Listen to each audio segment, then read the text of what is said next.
Ja, det är så en årsskiftet 2001-2002, eller ja, så en första 2002 faktiskt, ja. Vi har så väldigt nere. Största av förra år så egentligen. Jag har alltid 8 år här i mitten som inte har varit.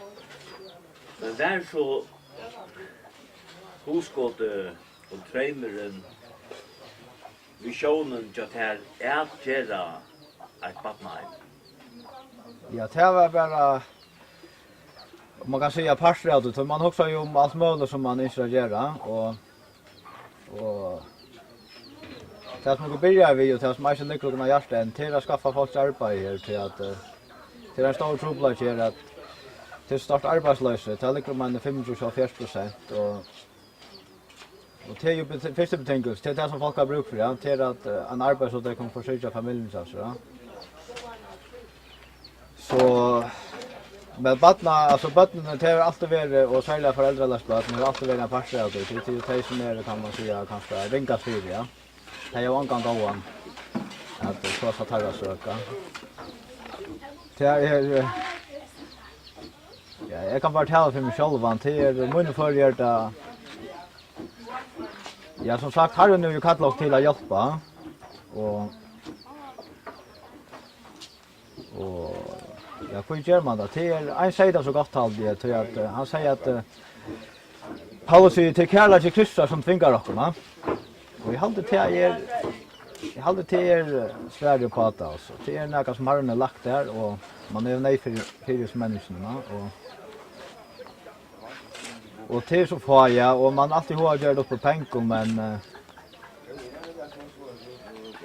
kvädra människor är värst hvis du kan bärga människor ja eller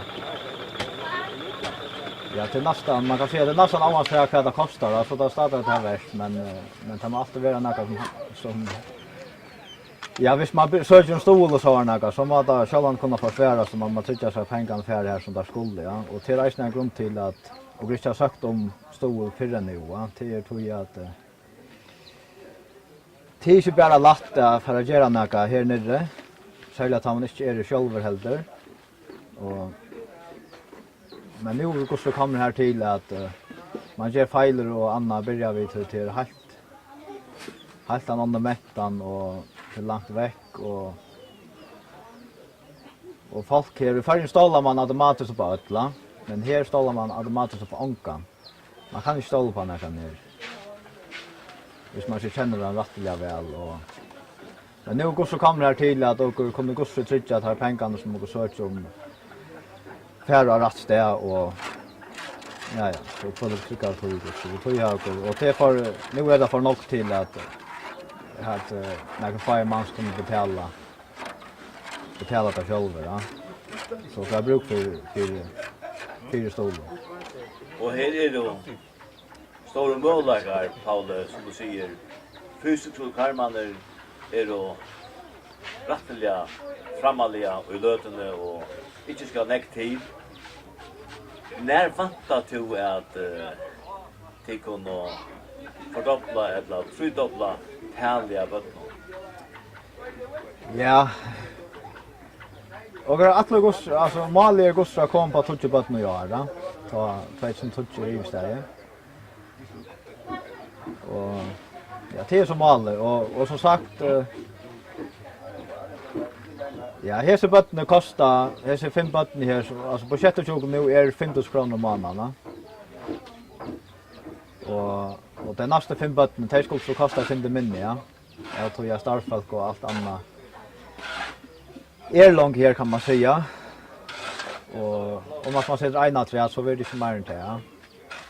Och lönen här är ja, som tycker jag har hört alltså om lägger man 400 kronor i månaden kanske. Och här är också tandvården kan betala sin minimilön och så här får det kostar det sig vis också som är ensam att kan fick vi här så ja så det är inte så öde nog till att rätta alltså till stolen som det här och det här var ju till anställningar och samkommer som stolar så det är nog att rätt för att kunna ta vatten. Det här gör så kan man så är det nästa till att ta fler vatten va. Så jag att tillfället kostar det kan till den stora pastoren av utreisning för att få allt till jobb. Det är ganska tillfälligt mot till arbetslön. Ja, nog den största parten. Det är särskilt smätte. Särskilt smätte är förhållsvis största. Och det är ju allt betonker. Och smänt och grå till det som kostar. Sandrun och boiler, arbetskraften är ordentligt boiler, så själv man betalar den väl efter det här som förhållanden. Så. Det är tillfälligt alltså. Och ja, så och man så tar sig några bottnar till att och gratis vi hösta att bäckna kan mer ut till det. Ja. Men det är få gär och vatten där. Det är väldigt viktigt då. Vattnet här och i bygden, det får inte rent vatten allt och här och så jag gräsna en gammal bil som och är avhängig här va. Klaffar att vattnet tar i brunnarna här är torrare eller vatten i skit ja. Så nu är det omståndna gåar vill jag säga. Till att ha vatten och till att få fler vatten in va. Det är många mamma och många pappa. Och det som de gör i åren det var att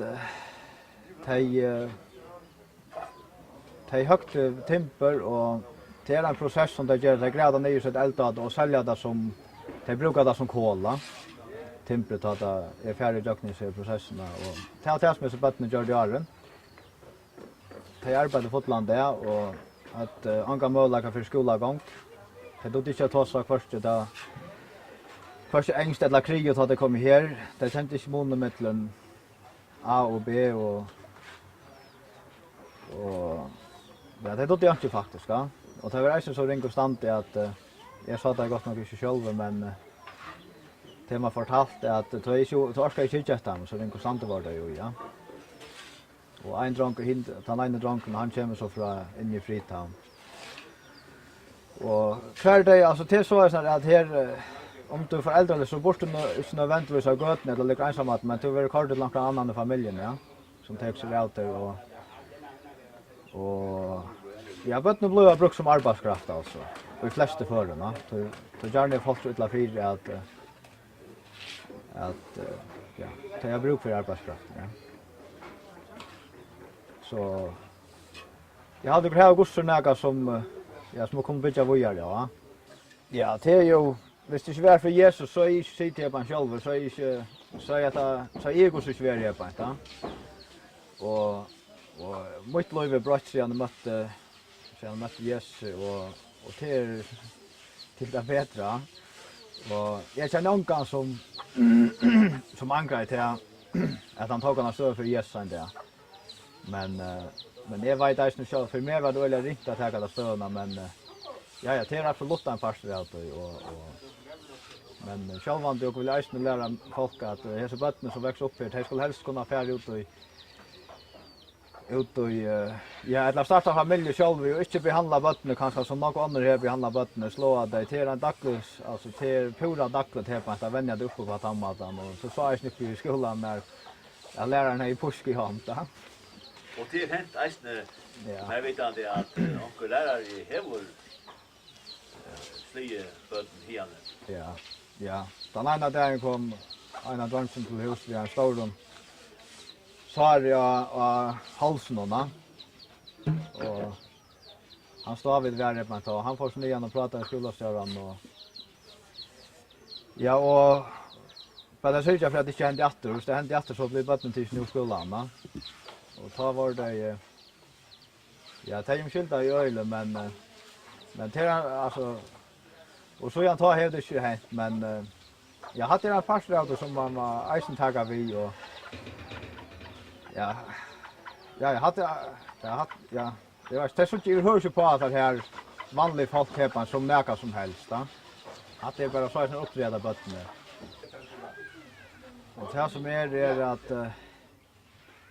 det är få människor att komma till att ta vid tryck eller vända om och hur man kallar det. Det är hjälpa dem till det som det tar vid dagslen. Det är ju en pastor då ja. Så det ständer ju hur så kan du jag vet inte att det ständer att det nyttar sig att säga färre fria hvis du skjev den til så lika mot tørvar. Och till tandmat och till man ser till här så sa jag just ta vi av Anastasis att här är det att det plötsligt att ivisa folk om att ta ett trick av god, va? Tror jag att ta gera det maten så du kommer som kristen person här på och ger den till som där bruk för det. Så gånger hit nästan automatiskt. Tror jag att det är så att öliga stort på att det här alltså. Att och man plötsligt inte prata långt för det och det blir gärna man får en bibel och toiböcker. Så till förhållsvis nätt att vinna människor här. Hvis man också har förhåll till förjorna. Det här är det bruk för det. Det är bruk för god att kunna enas av det här på. Och det är mest av nog mera än några förjorna. Och jo, det är absolut en pastor av det. Ja, väl så var det en lönnarutjalting och hon är i taxens ända. Och här så jag vet att han stol, han pengar som kommer i förjon. Ja, han vill hand över hand från där och så till det som arbetar. Ja, det var ju något män till arbetsdag och arbete kom så mycket långt, men det har varit uppe i över 30 mans män och kvinnor till arbete, så. Och det var så lönar utrustningar så ska 230 kronor för 13 folk, ja. Så ja, men pengarna är farliga. Ja, här är cirka alltså ja, merparten av pengarna är färden här i Örsen, till lokalsamfundet här kan man säga. Ja, du säger 13 folk får arbeta så i det. Det var att det skulle 8 men det vill inte skämma det. Nej, det är ankrar höga gränna lönna men vi har haft knappt 30 år och alla är det bara skulle vara 8 idéer som sagt men tar hopplöst att köra till ner. Ja, så det vill släppa arbeta så. Det vill inte vara lös. Det är inte sända folk hem mot att göra. Ja, och särskilt att jag skulle så köra så nog ner det, ja. Så imorgon så kör det sen rätt. Men arbetet till som jag har skilt till framför det som de droppar av tog. Ja, det är långt framför och ja, det räknar vi att jag skulle ta bli en rätt på allt lejet på 4 veckor, men nu är det bara potlätter och gräva halva vecka efter det. Ja, så det kan ju gott. Men några har snart haft inte mer folk än och planerat, ja.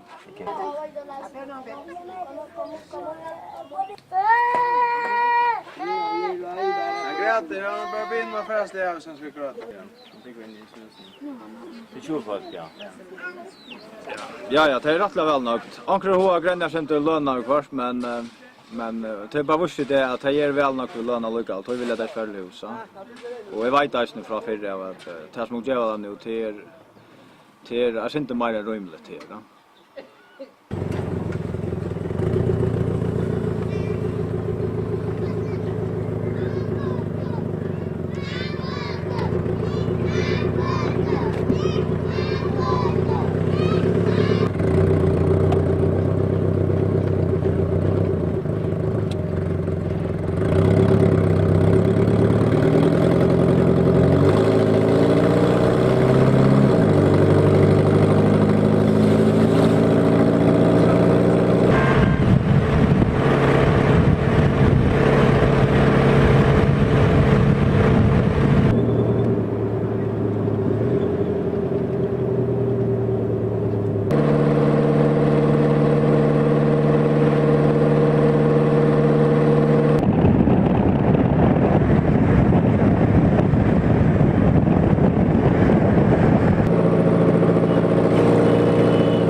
This is female wall.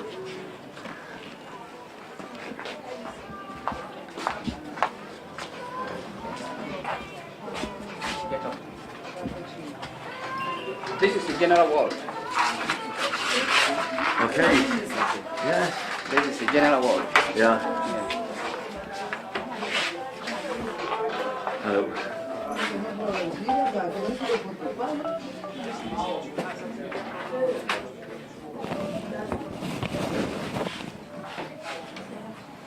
These are female ones.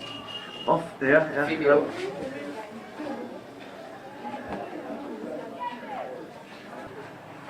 Yeah. Thank you. And this is an assault case. She was beaten by a friend. It's an assault case. Okay.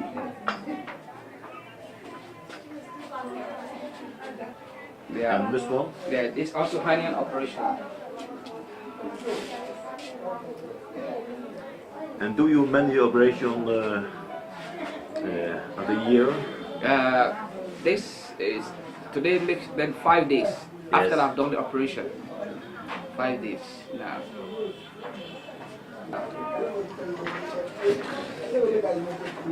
And this is the mother, who has these children.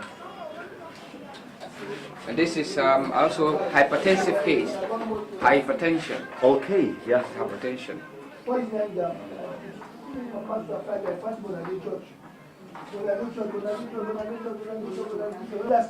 Into the nursing course. But they are now in the introductory, in the first year. Right. Yeah. So it takes them 3 years, then they have their certificates.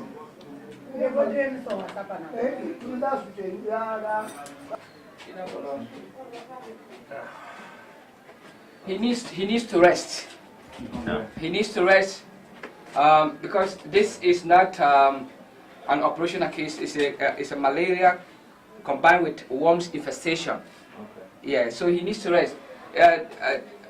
Yesterday, I was not pleased when he went out. He left the medication and went out. He should have rested. It was a misunderstanding. Yeah, you see, so that complication came in, but with this, you're going to be fine.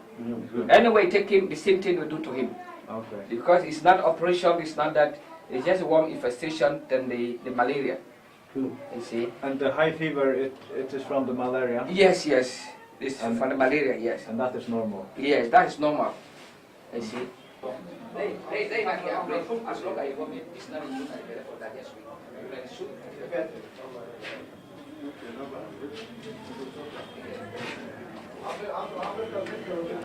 Patient and every individuals come to the hospital. Yeah, right. This is the book we use. Oh, yeah. Okay. Yeah. So these are the.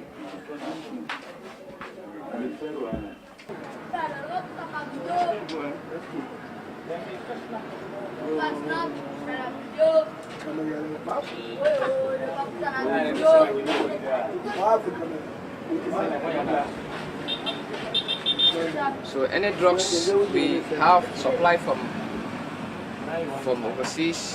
Yeah. Yes, 2 months I'm going to see how they work at the hospital.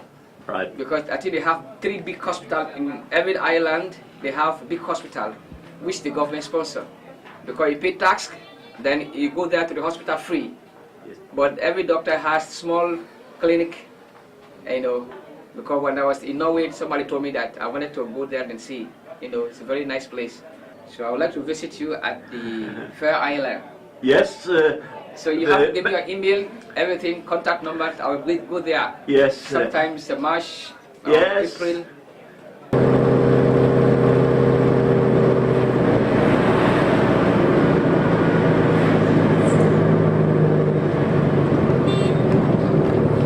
Well, the only thing that you have to do, you should have clean out.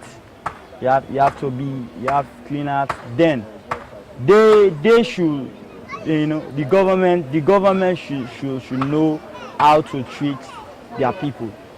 You understand, like sufferation, like some people like jobs, no jobs facility.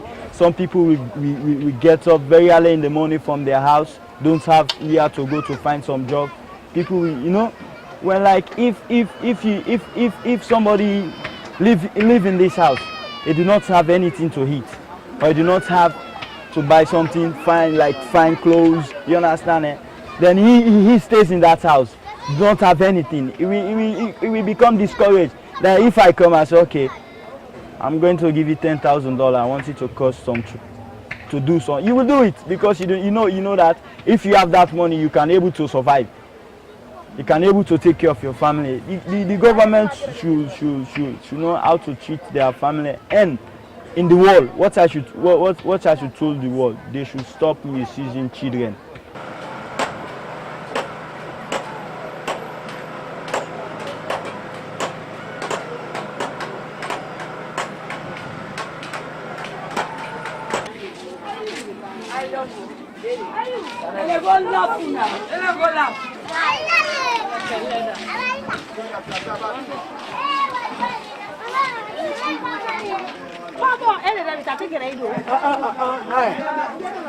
Hey, Bishop. Jenny, what I do for you?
But either before I go hungry, yes, all of we, our secrets came out, our enemy know of we know that you have already tired more than us. We should kill you, get your parts of your body, make use of that body for let us the rest of the body survive. So from there, our secret will not go out to our enemy. So this is the way that we operate in this country. Did you experience that? Yes, not once. Because in this country, I've already counted over 200-300 attacks that I represent in that attack. That makes me have so many bullets in my body. You know, I will forget about that in my own country, but always I don't have to forget about that because that makes me a soldier. I expect to go and do that again. Even my colleagues, they are in that for operating. So it's not easy for me to forget about military operation. You dream sometimes in the night about things that happened in the past? Past. Do you sometimes Oh, dream? yes. Well, nice. It stayed a long time. I didn't dream that. But after the first 1, 2, 3, I used to get attacking dream, doing same action. But now it's taking more than 2, 3 hours. You didn't get those type of dream. Yes. When you attack the barracks, we have no way for we to capture the barracks. We come and tell our commander, say, Sad Musa, we have no way to capture these barracks. Sad Musa told us, our boss told us, he said, I have my mother, I have my wife. He wants these Ecomo people to come and kill me and my family, or he wants to let the jets bomb my family. This soldier, I want you people to capture this area. Even though that I will execute you people. Ourselves take the same mission. Attack the second attack couldn't fit for we to capture the barracks because they have so many missiles. They plant foot mines, foot mines, anti-tank mines, anti-personnel, you see. So attack the second position, we didn't fit. We came back, we go and tell our authority, which is Sad Musa.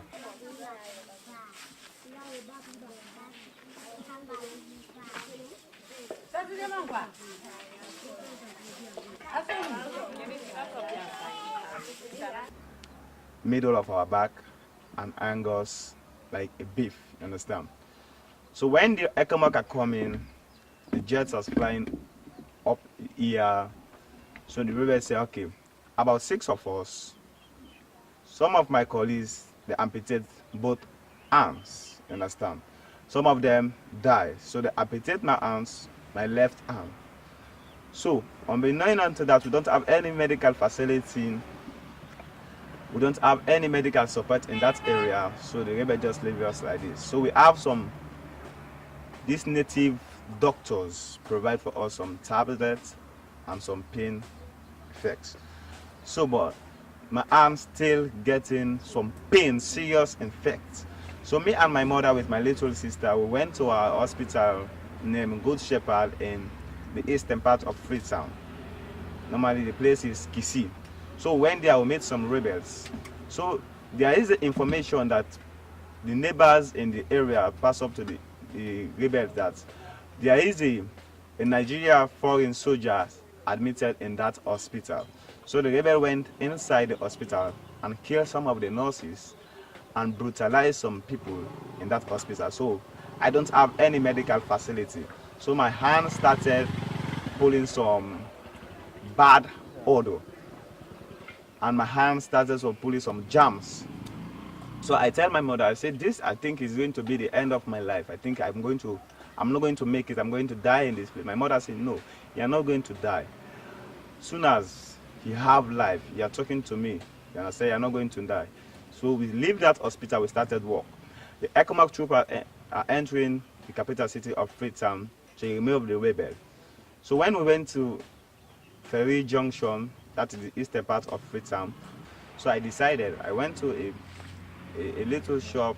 I went there to buy some poison, but I don't have, because I want to kill myself. But some of the Christian people and the Muslim people come up to me and started encourage me. And when God says something is going to happen to you, it's going to happen. Some of them discuss the history of Jonah. When God said, Jonah, go this way, Jonah said, no, I will go the way that I want to go. When God said, Jonah, this is not the way I want you to go. I want you to go my own way. When Jonah refused the calling of God, and God called Jonah the way God wanted Jonah to be. So I started courage, and the entire courage that gave me hope and life. And I'm going to see my colleagues that we have the same problem, and we are crack some fun. We are doing things common that is going to make me have some courage, and by the grace of God and with the courage of the wise people that's come to our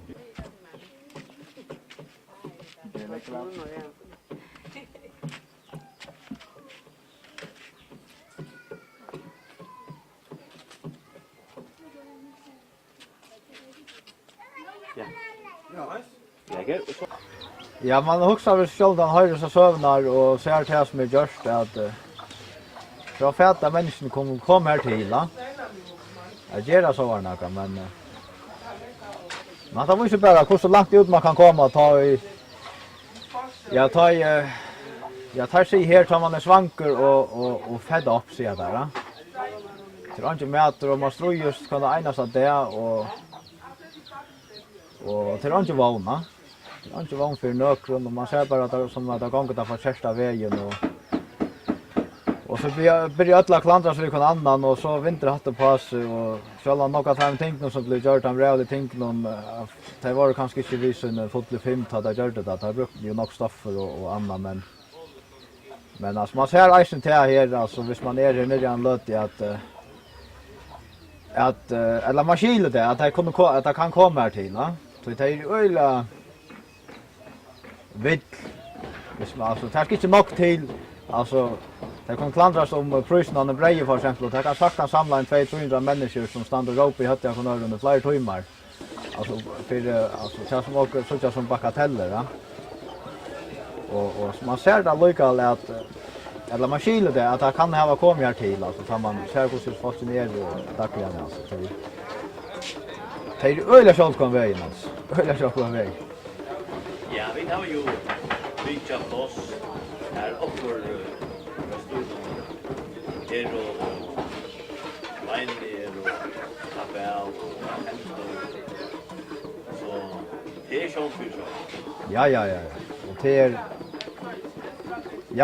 det er sjålfyrsøk, og det er nok bra damen. Du ser det alle stedene, du ser det inn i byen, og her er det jo store levende. Det er ikke finnes, jeg så små bare prater vi jo her, kan lycka hjälta dem att bygga huset och hjälta dem ut här, men de röjnar så strujas och klarar sig själva, men det är inte hjälp, de får inte några hjälp från det allmänna. Så det blir bättre till att hemmen ända värre. För bodde att i fritan och i leiren på alltså och i tälten alltså första första testen. Och några dagar kom ut där så det går framåt kan man säga men ja, det är tragiskt. Hela sauran är tragisk alltså. Bygden här, stegi här, har vi sett, det är en av de första bygden här, stegi här, skilje var en av de första leiren tja ribblen, tja dem som kör upplästen. Ja, tar helt till häpande och andra kom in i fritan. Och ja, detta var skansen tjata, men jag vet inte hur så långt det var häpa, men det är som spår efter ända där det, ja. Att husen blev bränt ner och hövdingen här i området, han var väl fyra, ja. Och hur efter det, han är inte och så tror att han har krutcher ränta. Och men här är tar sig att jag cirka 40% av de unga här på röjsa marijuana. Och det kommer från tojen, ja. Det är slappet ner lite än. Ja, och man luktar där som man gånger runt här en kväldan där, det luktar där om alla vikterna. Så det är inte något positivt alltså som så. Det är något positivt, men alltså, ja, här är nog hus kommer så igen, så till resten framgång allikevel, va? Men här är nog ting som skulle komma på plats alltså. Men självant, det har folk inte arbete, så gånger det för inte och tjejas och så gånger det han vägen, va? Det bara råta på gymmet, va? Nu bor vi efter vattnet en dag och här sa man uppe i toppen och palmaträd här var hål och här gick och folk fram vi och i spann men det var inte vatten. Nej, det är palmavin som det kallar och det är något som tjänar pengar på isen, särskilt nog på Havdingen. Han har ju något att göra runt om här. Och det är så en måte som det skaffar sig brejer på att det är att tappa palmavin och så blandar det där sen till vattnet för att få sin mer och så färdar in till bojen och sälja det. Och det är och du kan få något som på det. Du kan få 4 liter om morgonen och 4 liter om kvällen. Eller kanske knappt till från det ena stället ur en träje. Och ja, så ta få där, ta för han blir inte av. Och nog där men tar tappa nog alltså ofta tappar där för nog, va? Så då är det träje. Men ja, det var ju jag har provat det och det är ja, det är ordentligt vin. Men här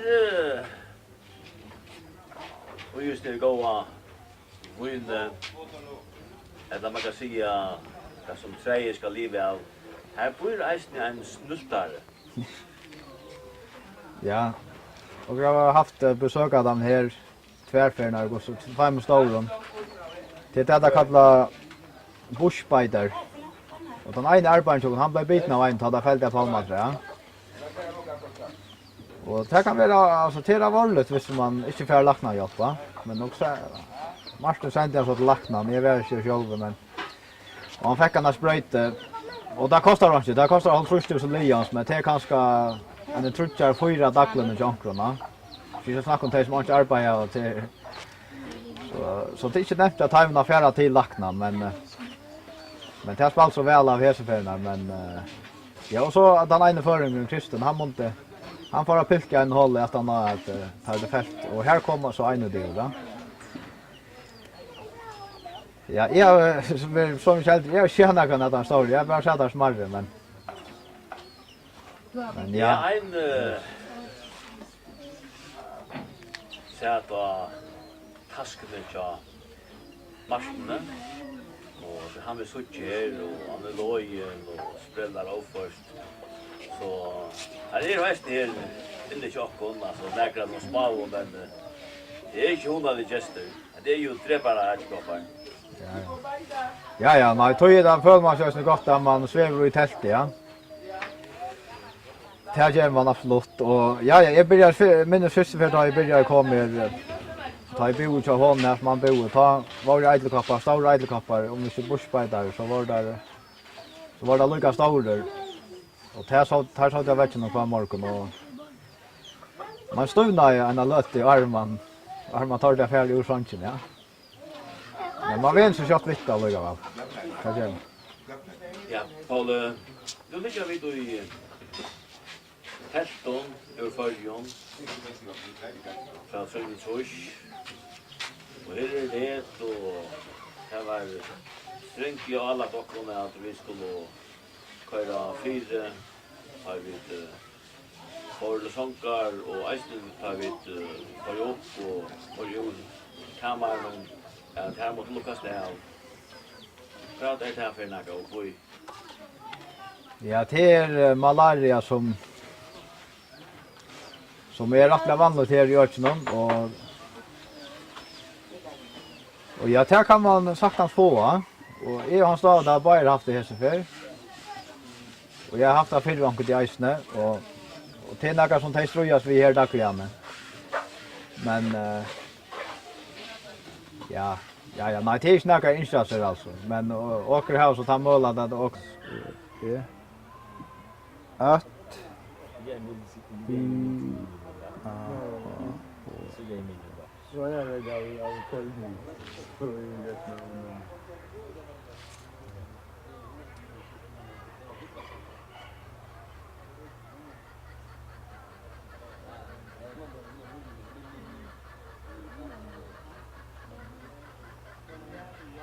Zero, that is the country code. This is my number. Okay. Well, yeah, possible to speak to me. Timony is not easy for me to learn. No, it's easy. It means to you. It's easy.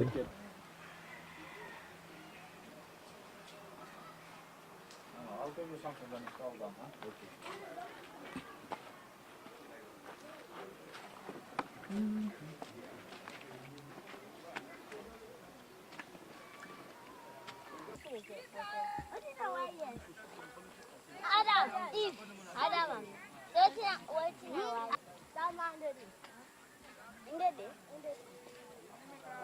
I don't get to go. Now you put that in big. That's a Siera. We'll be here and don't tell me all that.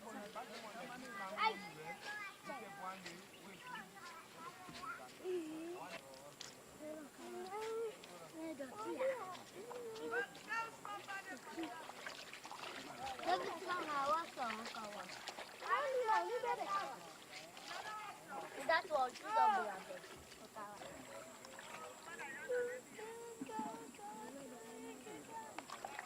Fin.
Okay. One member was stop. Why we want to know go Lord. Why do so fun? Whip up. Find a beer, find a fish. Whip.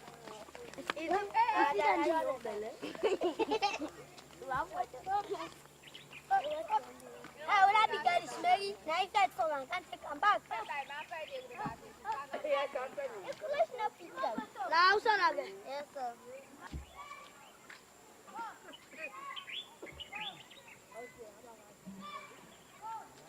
Yema.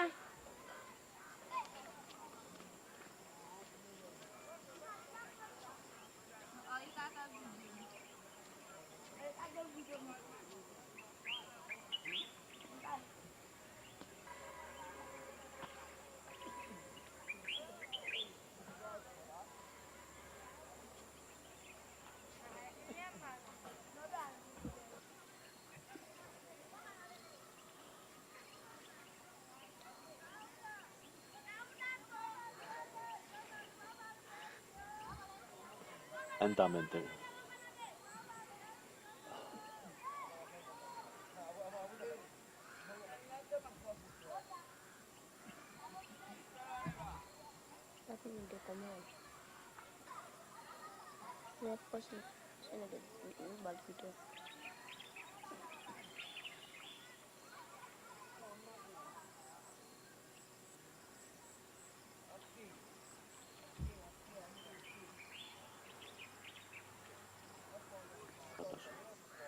Så minns du sig senare.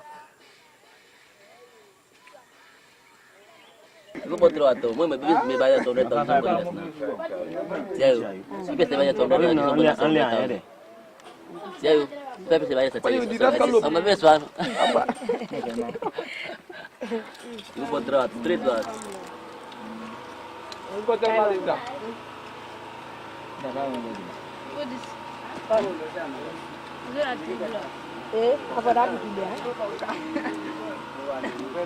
Đâu một gì sân. Nó bù juga ka senap su. Đâu có belami kopi nggak? Dan mas musa, itu sudah mas musa, itu dulu. Ya. Betul, itu coba. Apa batang lupa ini? Main beberapa tu nih. Lupa ini. Nggak ada, ini nggak mau tapi. Ini ada bos saya sekarang. Kayak gini.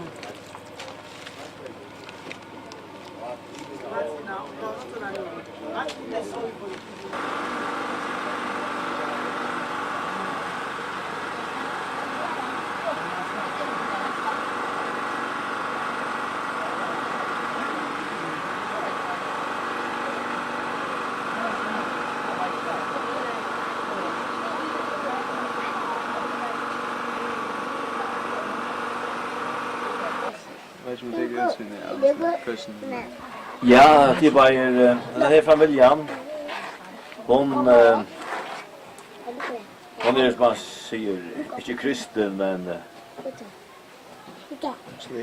ja, muslimer, ja. och de arbetar väl samman. Leone och till inte problem. Nej, det ser inte ut att vara några problem här. Alltså här är mer än hälften av de muslimer. Vad jag här så bygger ganska hälften här. Men de gängas inte vi slör för anlite och fjälla sin kropp.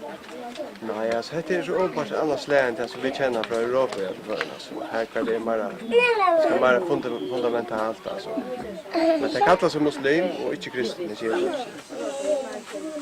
Ja, det gänga otroligt högt upp på investeringar, alltså för stammen man kommer ifrån och imiska avskrivna regler, men kan vi säga att akkurat det här vi religion och så, det är alltid alltså mun lockar så som vi då upplever det här så gänga det inte så högt akkurat upp på det alltså religion kvar man kommer ifrån och just det är på ja alltså. Man kallar sig muslim hvis man kommer från familjer som är muslimer, ja? Och det är så hese. Det har man av navnen, alltså du spyrst en du har ju nästan bara en väg kvar där nere, alltså hin det som är kristen, det är inte kristen navn. Och muslimer har andra navn alltså. Man hör det också väl. Ja, de röna ämst och att skaffa sig penning men det lite av. De röna gör i med sälja. Men annars är det helt efter det höjden i onkan anbon. Men jag vet att titta var typ jag har sett dig på fyra. Ja, alltså. Ja, jag brinner vid att tossa vi dessa familjerna och här är neckfull och man kan säga att folken i familjen det har kursen tar onkel inte rätt och onkel inte ett annat men vi tar så vant att stola dem och vi att en sängmaskin. Det känns att vi att den ena systern till Alice som är i banken och hon har ginja skola och hon syriska eller vad hon har präckfyrt men hon har inte kapital att färgångt alltså hon får inte köpa en maskin och tillfär och vid alltså då som det kvart man kunde göra att onkel och bröderna som hade brukat pengarna för college och forskjellige annet, men vi vet at vi kjøper en maskin så kunne vi stola her og nu, så kunne de kanskje komme i gang til arbeid og tjene den her kroner. Det är vi att det får det lägga så fär familjen är möjligt. Så nu alltså det här var så inte har några arbete. Det är inte arbetslöshet är ju 40%, 20% alene. Och det här var inte livet alltså det skulle akkurat få skava så akkurat samman till mat. Och för lägga som har några chans att komma vidare. Så här var det törv och en eller öron alltså. Och här är så tar vi en sängmaskin. Det jag vet inte också men att det får en sängmaskin och lösning av stoff och liting och såna börjar vi. Så kom det göra kläder och tekniskt leverera kläder för folkera stan och tjäna några kronor på tammat. Lukka som får gång då ja. Det är lukka som. Det är lite på sig också men det är läcker på sig här så det ja. Alltså tar man för ut om morgonen så vet man vad man får möta. Och det är det. Det är världens fattigaste land och så är sån livet det här. Att ha bruk för pengar och att komma till den och inte och jobb. Det är så det är otroliga. Det är otroliga ringta jobb på att från fasken och vita hur man ska göra det. Ja, det är så. Sen ringta sig akkurat hur det känns alltså. Ja. Alltså jag helt det faktiskt på en månad att man kan grejer så följer man sig alltså illa. På att man vet hur så vitt här vad det. Och kanske tar man också om hur snack vi brukar till fjäs alltså kalla fjäs alltså och tar törven så vitt halt att vara öliga viktigt för oss alltså ja man får sig på en månad illa alltså att man kanske inte huxar mer om att det är annars alltså nu är man här så att det upplevda men alltså det lukar som alltså det här är inte det här var så betongmurar här och det här var inte taught us how to pray. Our Father, which art in heaven, hallowed be thy name, thy kingdom come. Thy will be done on earth as it is in heaven. Give us this day our daily bread, and forgive us our trespasses, as we forgive those who trespass against us. And lead us not into temptation, but deliver us from evil. For thine is thy kingdom, thy power and thy glory, forever and ever.